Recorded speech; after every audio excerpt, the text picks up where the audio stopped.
Thank you so much for joining me today for another inspiring episode of In the Name of Service. I'm your host, Dr. Barb Thompson. As a United States Army veteran and operational psychologist, I've spent my career working with military and law enforcement units conducting in-depth interviews with hundreds of individuals who are hoping to earn their place on high-risk, high-performing teams. In most cases, they've already put in years of grueling physical and mental work just to get a chance to serve and sacrifice more. And that type of selflessness is special and I feel worthy of recognition. While each person's story is unique and every path to service different, their goals are similar: to do something more, to be part of something bigger, to make a difference. These difference makers were the catalyst behind this podcast, and it's my privilege to share their stories with you. So today I get to introduce to you John Hamilton. You do have like a presidential name, but you're not the next president so far. I met you at a unit that we both were at in North Carolina. You were an operator there, and now you're out. I'm so excited to have you on today. Get us started. I won't even go into like your career field and all of that kind of stuff. I'll let you explain that because you're going to do it better than I can. But tell us a little bit about yourself.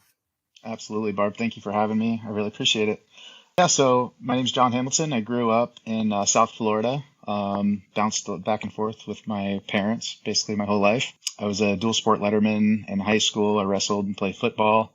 And throughout my life, I always knew I kind of wanted to get into business. I didn't know what my path was going to be. And I think I call it after a series of unfortunate events, I actually ended up, looking for the military, looking at different aspects of the military. My dad was a Vietnam veteran, highly decorated.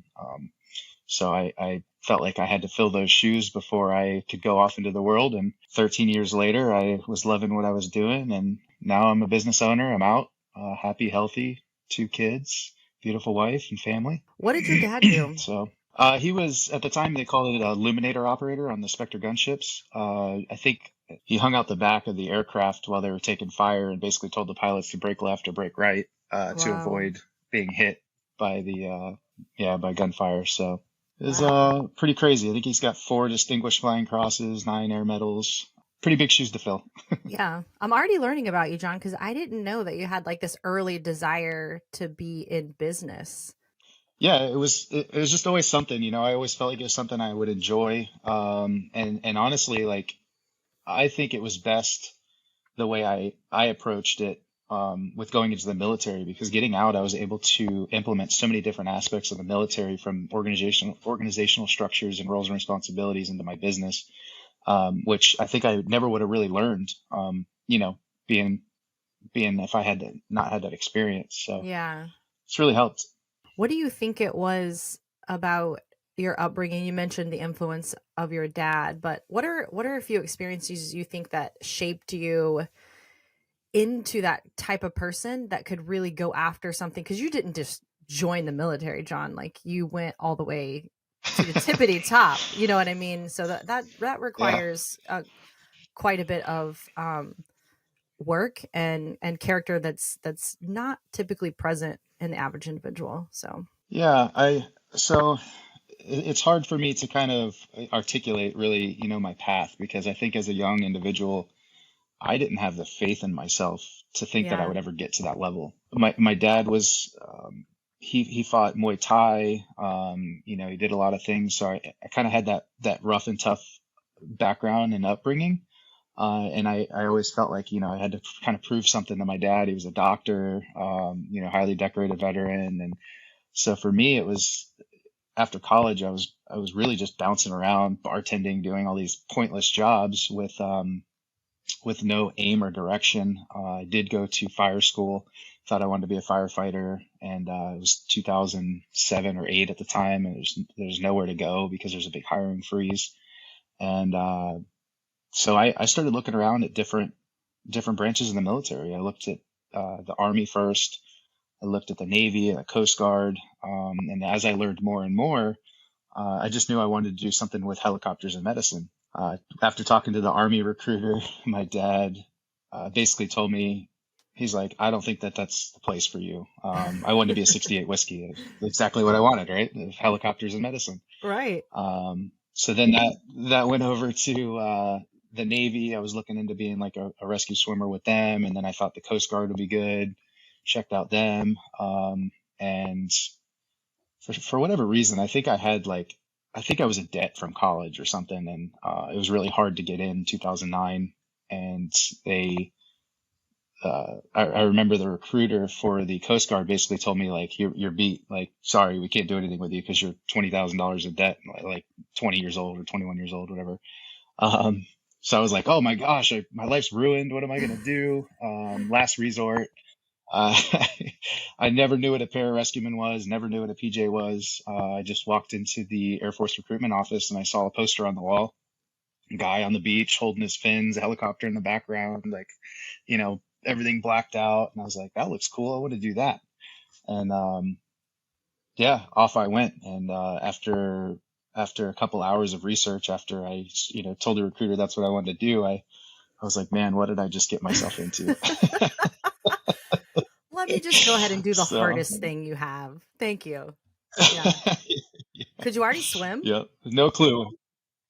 Yeah, I mean, I grew up, I was surfing. I surfed my whole life growing up. Okay. As I was on boats, fishing. So the water was no, And your training pipeline, what is it? About 2 years? yes. So basically start to finish, including basic training. You can get it done in about 2 years as long as, you don't have any setbacks or anything like that. I think most guys finish in about 26 to 28 months, depending on, how the pipeline flows. But 2 years to earn the beret until you get to even think about being operational in the military. Did you ever second guess your decision? No, I actually didn't, and I'm thankful for the way that everything kind of transpired because when I signed up, I was in the DEP, which there was a long period in the military back in that time frame, 2008, 2009, where there were so many people in the military that they were just purging, and then there was a wait list to get in. So I was in the DEP, which is called the Delayed Entry Program. So I had about 6 months, if I remember correctly, which gave me a lot of time. YouTube was up and coming at the time, so I'm looking up pararescue training, rescue warriors, Navy SEAL training, all this stuff. So I really just I sold everything I had. I moved back in with my mom.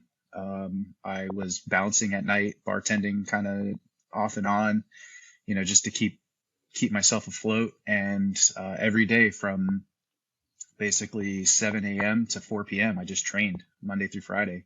Wow. I would go to the YMCA. I would swim. I would do calisthenics. I'd come home, eat protein shake, all that stuff. Then I'd go to the track. I'd go run sprints, or I'd do a long, slow distance or sprints or whatever that was. And then, I'd finish up the day recovering, doing, physical therapy type stuff, stretching. And so really just built up my confidence in the pool, and I knew what I had to maintain to get there. I knew what the attrition rate was, and I just told myself that I don't have any other options. That's what it was. There was one option, and failure wasn't one of them. Right, So right. Love I it. think it helped. It helped. I gave myself no outs. When I met you, you were literally at the top of your game, like the most elite, Air Force ground unit that we have. So what you're out now, looking back on that period of your life, that experience that you had in the Air Force, tell us a little bit about that. What really stands out for you now, kind of as you reflect on it? I think the biggest thing that stands out for me is you're, I hate to say indoctrinated because I guess in a sense you really are. Yeah. But for me, indoctrination is kind of a negative thing.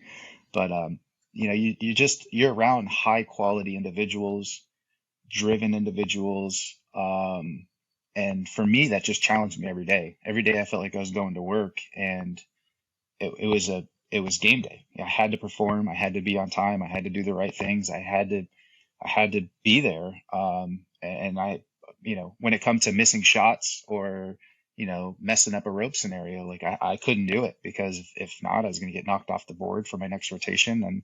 And that's not what I was about, So I think that's what stands out the most to me. And I say that because coming back into the real world, I realized how much there is missing with accountability, without Right. with competition. And the only way I really feel like I ever got that, or receiving that fulfillment now, is back in business and Hmm. surrounding myself with other like-minded individuals that are business owners. And it just helps me to grow and stay on top of my mind, my game, my physical fitness, and all those things, so that I can continue to be good, be great. And now I just get to shift my focus from business, or from the military to business and my family, and get a lot of time back to my family that I felt like they deserved for all the holidays that I missed, being deployed, and all those things. Yeah.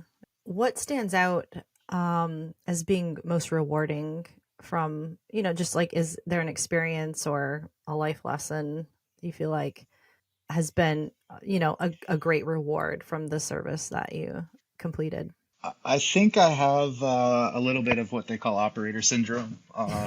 Yeah. So for me, it's difficult, and these conversations are always hard for me to have, because it's very difficult, I think, for somebody at that level to be fulfilled. Yep. We know what we're doing, we enjoy doing what we're doing. The accolades come with it, but at the end of the day, you get this piece of paper, or a bronze star, or with valor, whatever it is, and cool. Everyone wants to know what was going through your mind at the moment, and it's like, Hmm. I was just doing my job. My job was getting shot at the time, saving a patient or whatever it was. But I don't think there's really any fulfillment in that portion of it. But the fulfillment did come after the fact, with being able to shake that individual's hand, give them a hug, Yes. as they recovered, and stuff like that. And that's really what kept me going. And I guess you can even see it up here. Is our motto is that others may live, and Right. it was my goal to get those people back to their families, no matter what the circumstance was, and whatever the situation was. The guys left and right of me, they were my obligation. So I had to be at the top of my game, not only as an operator, whether I was going into a house shooting somebody, but I had to also be on top of my mental game to be prepared for that terrible situation where I'm taking care of those people, and there's no other option now. So I think that's really where the fulfillment comes from. Right. And as we talk to people outside the military, I guess for me, I'm kind of blind to it. And it's a blind spot for me, is people are like, oh my God, you're a PJ. Oh man, that's so cool. Blah, blah. And for me, I'm like, oh yeah, I was in the military. It was just a job. Yeah. But, Yeah. yeah, it's something I love. I'm very passionate about still. I still get the fulfillment from giving back to people. And part of the reason I think you and I connected was really just to be able for me to have these conversations for people that are out there that are suffering, trying to find that sense of fulfillment, because it's tough. Right. It's really tough once you get out and you lose that level of intensity and passion and drive, because you're sitting left and right of the most elite in the world. Yeah. Yeah. I can remember having other conversations with guys. You get to that point very early in life, where maybe whenever it is you learn about, this unit or that mission set, what you get to do there, you start working towards it, working towards it, working towards it. And it's like in your mind, this pinnacle. And then you get there. And like you said, it's like, it is terrifying because you're still not fulfilled. You're like, oh, I thought, Right. like once I made it to this, like I would feel complete. But what you're describing is something outside of achievement that Absolutely. fills you up. Yeah. Yeah. And it trickles down, whether it's business or life or whatever it is, it's, you really have to just dig deep and figure out your why, and focus on that. And I think a lot of things that have helped me now seek that fulfillment or get that fulfillment is, sitting down in the mornings and having my moments of gratitude. What am I thankful for? What have I accomplished? And really, having some introspection of, okay, where were you this time last year versus where Yeah. you are now? Yeah. Tongue twister there. But that really gives me the time to reflect, have the opportunity to be grateful, feel fulfilled, because you see how far you've come. Because I think us as operators, we're always so focused on what's ahead of us that we never Right. look back. Right. And we never know where we came from, like going from a bartender to the most elite unit in Right. the world. Like Right. for me, I never, we're always looking, all right, what's next? What's the next mission? What's your next objective? Yep. Who am I going to help? Where am I going to go? So Yeah, it's really on you and how you frame your mind and how you take care of yourself to continue to have that fulfillment and seek that inner peace that I think a lot of us struggle with. Yeah, it sounds like what you're saying is like it's a daily challenge. Absolutely. Yeah. Absolutely. What do you, speaking of challenge, when you when you're reflecting back on your military career, I know you faced plenty of challenges in the business world as well, but what do you think was your own personal greatest challenge during your time of service? The biggest challenge for me, and I think I still struggle for this, is for whatever reason, I excelled very quickly in the military. Not just on the special operations side, but I was a team leader within my first 4 years of being an operational pararescueman. Oh, wow. Yeah. So I don't think I was a staff sergeant select when I was deployed as my first team leader position to Iraq, where I was setting up the entire CSAR team for the entire country for Tier 1 operations. I guess I don't know if it was my old soul or what it was, but that for me was, I think, a huge challenge. And I don't feel like I ever fully matured to be that leader that I wanted to be. Um, and I still struggle with leadership because I'm one of those people that I want to bring everybody up with me, but I want everybody to be on the same level, Yeah. and you can't do that. Right. There's a sense of accountability and trust and all these things that you have to do. And that was a huge challenge for me. It still is to be, I feel like I am a good leader, but when I have people that don't fit the fold, like I don't deal with it. And I think for me, it's still challenging to work on helping people grow and bring them up with me rather than just, all right, you don't fit the mold. Right. But You're off the team. sometimes, yeah, yeah, absolutely. And I'm actually listening to a book right now, which is kind of funny, by Tim Grover called Relentless. And it it seems like that is just how people operate when they're at that level. Mhm. He talks. So Tim Grover, I'm not sure if you're familiar with him, but um, he was Michael Jordan's life coach, personal coach throughout his career. Dwayne Wade, and at that level, you don't have any time to deal with the naysayers and the negativity and the people that don't want to rise with you. Yeah. For me, it's like you're like always struggling. Oh, I want to bring these people with me, but I don't have time for them. How do I be a good leader? How do Right. I give them the opportunity? And then know when enough's enough. You're off the team, or you fit the mold. Let's continue to help you grow. Yeah. How did you at the time, how did you deal with that being thrown into a role other people obviously felt you were ready for, but internally you were like, I don't know what to do with my hands. Yeah. For me, it was really just embracing the elite leadership that was around me. Mhm. And I'm grateful for that. At the 23rd STS, when I was up in Hurlburt Field, I had a lot of guys that actually came from the unit that you and I met at. Mhm. So I had that experience from these guys that were, team sergeants now, master sergeants, senior master sergeants that were, on the brink of retirement, that I could really lean on and, Yeah. and pull out these checklists and theater guidelines and learning all the rules and regulations and laws and all the things that I had to. So really leaning on them for that mentorship to help me build what I had to build. Because when I got out there, I didn't, I had a phone. I could call back to the jock and figure out what I could and what my resources were. But uh, that was the most pivotal thing for me is I grew up with Ivan Ruiz, Air Force Cross recipient, and he's one of my Yeah. best friends. Yeah. And I'll never forget. He was also one of my indoc instructors, which is super cool. Like he watched me as a baby come into this, and then um, a couple years later, 5, 6 years later, him and I are on deployment together, and I was actually on the deployment with him. We were just stationed at two different bases when he got his Air Force Cross. So Wow. every night we were calling each other, hey, what happened? How'd your mission go? Blah, blah, blah, blah, blah. And I'll never forget when he told me about that, before he even received the accolades. But so with that, yeah, I mean, I'm just grateful for the opportunities and the people I was around um, to help mentor me and build me to figure out what I was doing as a 23, 24 year Yeah, old, that's staff sergeant insane. select. Can you tell us a little bit about why you decided to kind of transition out of the military at the time that you did? I mean, for me, I was struggling with a lot of stuff. In 2013, I was, I went out with a ODA. I was with the Third Special Forces Group for about 6 months. Augmented a SEAL team out there.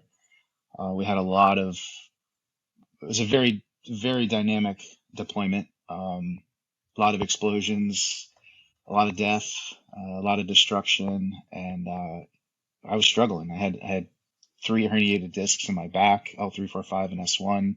They wanted to fuse it. I was dealing with TBI issues, and it was really weighing on me mentally and physically every day to be at the top of my game. Yeah. Even though I was utilizing every resource that we had, whether it was Right.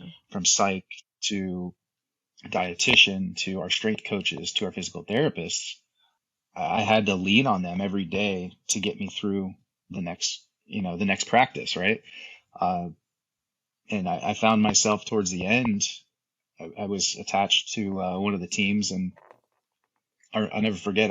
We were actually moving, funny enough, and I hired movers because I knew that I was not in a good position to be able to carry all this furniture by myself, which I'd never hired movers in my life at this point, Yeah. Yeah. After this move, I knew my back was kind of feeling weird, and I'd had constant issues, radiculopathy and numbness and tingling and all this stuff. We'd just gotten off a big exercise where I was bent over in helicopters with patients and stuff like that for hours and hours and hours. And after the move, I was like, man, my back just isn't feeling right. Something's wrong. And I was on alert. I was postured to blow out, and if anything happened. And I went for a run, came back to my new house. I went upstairs. We had a big room like set up where I would do yoga and stuff like that, just to kind of get my stretching and everything. I remember I got up off the mat from doing yoga thinking it would help, and I stood up and I completely collapsed. I couldn't move. And I was basically, I was so painful to move for 8 hours. I couldn't do anything. I was stuck. Wow. And at that point, I called Doc Ballard. Yeah. I'm sure you remember him. And I was like, hey, I'm in a really bad situation, and I don't know whether I should go to the hospital or what. And so he came over to my house, checked me out, made sure that there was no immediate emergencies, and gave me a prescription and said, hey, rest for the next 24, 48 hours and then come see me. And so I think that was the most trying time, going from an elite level athlete per se, working out every day, Right. running, running 625 miles, and then all of a sudden you're bedridden. Right. So I really started looking at myself, the stuff I was suffering with mentally. And I was like, honestly, I think I'm more of a liability than an asset now, because the spinal doctor was telling me I needed to get fused. I had to just take that reality and sit on it and think about it. And so I went and talked to our psych at the unit, and she's like, John, I think it might be time to hang it up. Yeah. And I was like, no, no way. Like, I can't do that. I can't do that. I cannot. So it took me about 4 or 5 months of just recovering, being at the unit. I gave up my position where I was at to a guy on the team so that I could recover. And finally, I bit the bullet and was like, yeah, you're right. It's time to get out. It's time to move on to what's next in life. And it sucked. I mean, it was difficult, but a lot of it too, I think, was the political situation, to be quite frank. Right. Just a lot of changes in the military with all the new stipulations that are coming out, cutting funds and all this stuff. And quite honestly, I think I can say it now, but the Air Force is going through an identity crisis, with special operations, like whether it's a combat controller or pararescueman, there's a huge identity crisis of who we are, what we're going to do, and where we fit into the mold. I think the just accumulation of all these factors really just, said, hey, you know what? It's time. Yeah. I got a baby on the way. I got a brand new wife. We'd been together like 3 years at the time. So I exited. I went the medical retirement route, got 100% disability for everything. And we knew, obviously, like, my job was part of assessment and selection, and we knew physically, right? Like, you had already put your body. Now that you've transitioned out, you're still the same individual. You know what I mean? Like you're still that same person, extremely driven to do big things in the world, but your team situation looks a little different than it used to. So what helps keep you motivated now, like during those tough days? It's hard to say. For me, I think that business has been definitely one of the most challenging experiences that I've ever been in. Yeah. Because whether it's selection or assessment, like you knew, like, all right, it's either like 3 or 4 days and it's over, or 5 or 6 days and it's over.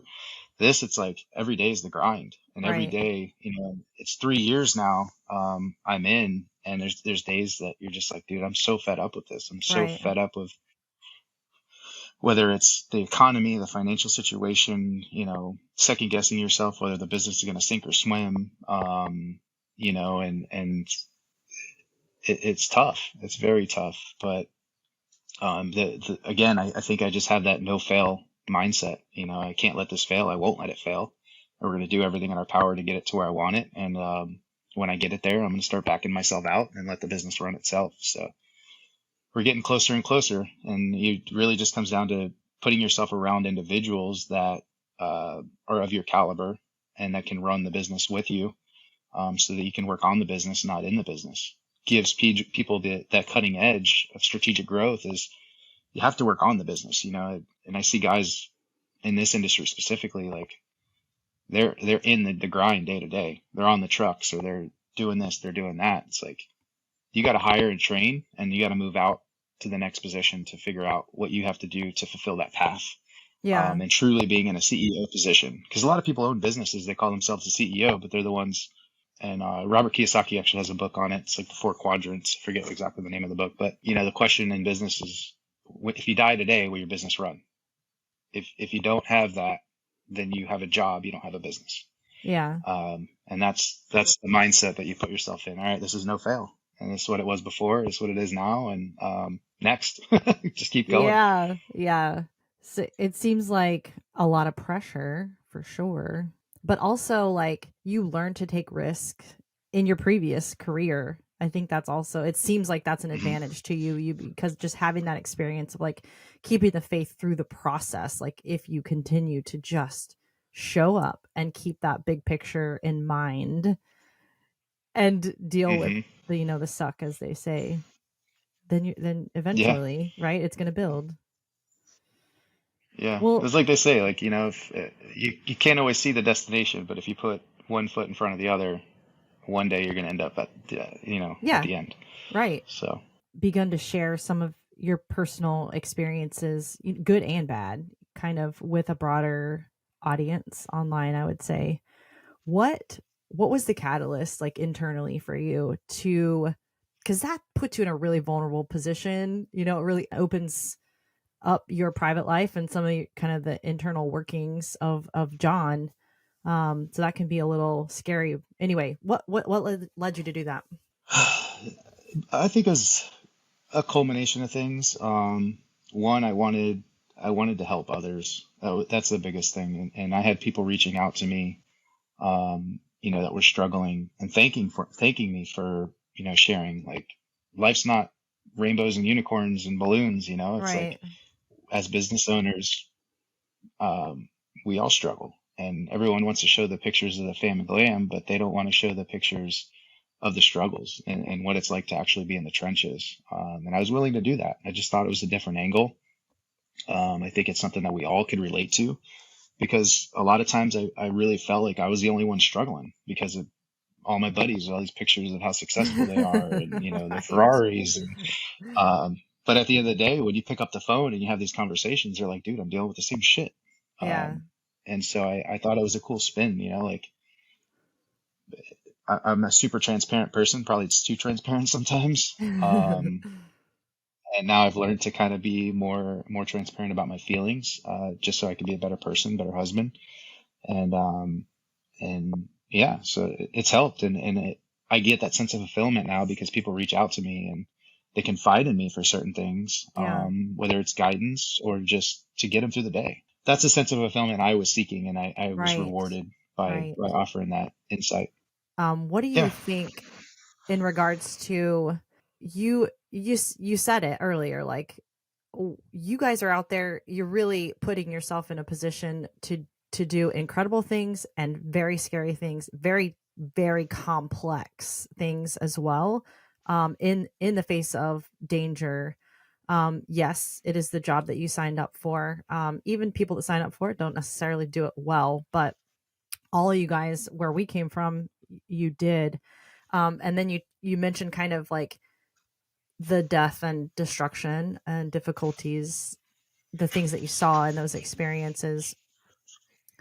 What if you could talk to guys that are still in that position now? Do you think there are some things that you would advise them, like kind of where are we getting it right, where are we getting it wrong type of thing? Man, there's so many different ways I could answer that question. From the operational perspective to, the personal development side to knowing when enough's enough, Yeah. because we put our body through so much physical demand throughout their careers that I think a lot of guys, just to get through their day, end up suffering later on in Right. their career. Um, so for me, it's like, I think the biggest thing is you have to always put yourself first. And, and when you go into those workouts, instead of the mindset I'm going to war, like you need to put your mindset of like, I'm taking care of my body so I can be the best me. Because if you can't be the best you, then who are you to anybody else? Mhm. If you're just deteriorating at the core, and you're still trying to help people, like really, who are you? What's your foundation? So it's very important to take care of yourself, physically and mentally, and being open to having those conversations in that dialect, whether it's the psych or it's other operators that are willing to have the conversations, to help ease your frustrations, ease your pain, or your challenges, and seeking that advice, and help to keep your mind clear and be the best version of yourself that you can be. It's easier said than done. I'll just say that in that population. I think it's becoming Absolutely. more of a thing, like to just to wear vulnerability a little bit better, knowing really what leads to growth, knowing really what Hmm. leads to the best version of you at those highest levels. And I think maybe a little bit downstream, you're still seeing populations where, just like you said, John, you went out to prove yourself. And Hmm. that attitude, right, puts up walls versus what you're Hmm. talking about is really like you're tearing down the walls. So I'll just say easier said than done, Yeah. but I totally Yeah. wholeheartedly agree. I think one of the other huge things that, I mean, it's preached, it's practiced, but I have a strong inkling that a lot of us, with the endocrine system and adrenal system and everything else that happens throughout your career, the dysfunction that we end up having, I think it's a very common thing that we all have the anxiety and the depression. Yeah. Yep. And and a lot of guys, I'm 100% guilty of it too, is once you're in the team room, we all rely on alcohol to kind of just let go a little bit, Yeah. be able to have those conversations and open up and feel better. And, some days you just want to go home and have a beer. I never realized until I got away from that, um, how much it exacerbated the feeling of anxiety and Mm, depression that right. I was having. Yeah. Um, and so just being able to, you learn yourself, you take 6 months off and you start drinking again, or you have a couple drinks and you feel how depressed and how anxious you are for like 3 or 4 days afterwards. It really starts to put things into a frame for you where you can be like, okay, maybe these feelings I was having at that time were obviously due to, the situation at hand, but what I was doing was I was drastically exacerbating these problems, by drinking, and I didn't even realize it. For me, it was Yeah. like, all right, cool. I'm gonna have a couple beers. I'm gonna sleep good tonight because I don't freaking sleep. Right.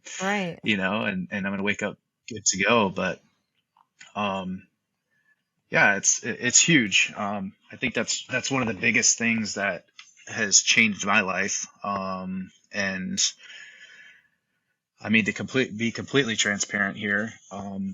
with the laws changing and everything else, I started taking like the THC tinctures at night to sleep, and it's Mm-hmm. changed my life. I've never been a pothead or like never really liked like drugs at all, really, and so um, that was kind of a weird thing for me to be like, my buddy's like, hey, just try this, prior veteran, and I started trying it, and it was like I'd never slept. I don't feel like I slept that good and since like high school. Yeah. After football practice, just deep sleep, waking up the next day feeling absolutely amazing, and ready to crush it and go after it. And if you just wake up so refreshed and clean, and your mind's clear, I think that that's something to heavily consider. When these guys get out or they're still in. Is just get rid of the booze and find something that's obviously legal. That you can turn to help, help yourself, meditation, whatever it is. Yeah. And just, yeah, continue to have those conversations. I know there's a lot of things that keep us from sleeping at night, but when I showed up to the unit, the commander at that time, I said, like, I'm new here. What do you think is your biggest problem? And he was like, sleep. Our guys don't sleep. Yeah. And it just, Yeah. it leads to every other bad thing, right? Like you're talking about, like you're just trying to live and work at an elite level, but you're not sleeping. Like that's gonna degrade you pretty quickly. So you reach out for these quick solutions that in the long run maybe don't turn out so well. So it's super I think important. Let's say someone listening to your story, they have like that urge, and it may feel like an urge to prove themselves, like to just do something, like bigger and better than what they're doing right now. They feel like that call to serve, but they don't know like where or how to get started. What would your advice be for them? I think I see it in all aspects, and I think they call it analysis paralysis. People are just hesitant. They analyze things and overanalyze things. But the only way that you can ever make that first step is by making a decision and making a choice. So, Yeah. if you're on the fence about going to an elite level, or you're on the fence about starting a business or whatever it is, it's like you just got to do it. Yeah. There's sacrifices that come with it. Like, make sure you plan it appropriately. Don't be reckless, but you have to do it. And now I look back at the mindset when people get into like the employee mindset and stuff, and I was there. How hard what am I going to do? How do I do this? But surround yourself with people that are in the business that you're, and learn as much as you can, but make the decision and put a timeline on it and how you're going to get there, and go after it. Don't wait for it, because at the end of the day, I knew it going up to North Carolina. It's like I never wanted to get out of the military with regret, knowing Yeah. that Yeah. I could have tried it and I didn't. I just had to prepare myself, and obviously get authorization from my leadership, but I never wanted to do that. I never wanted to have that regret looking back, like, oh man, I wish I would have tried to go up there. I wish I would have gone to assessment. I'm glad I didn't. I'm glad I didn't hesitate. I'm glad I took the steps, and I went to the level that I wanted to be at, and now it's something I get to look back at and be proud of. Let me ask you this. I know I said that was my last question. This really is. I'm Um, fine. You're good. um, I love that. Like, just do it. You have to take a step. You have Mhm. to just like rip the band-aid off. I mean, have you always been fearless, John? Or do you think that's a barrier we all face, is that fear? Like, what keeps people from stepping out into, I don't think I've always been fearless, but I think the more you practice it mentally, the easier that it becomes. Um, yes. and, and I find that, with now being in the business world, the more fearless I get, or the more times I surround myself with people that, of my caliber, the more opportunity that presents itself. Mm-hmm.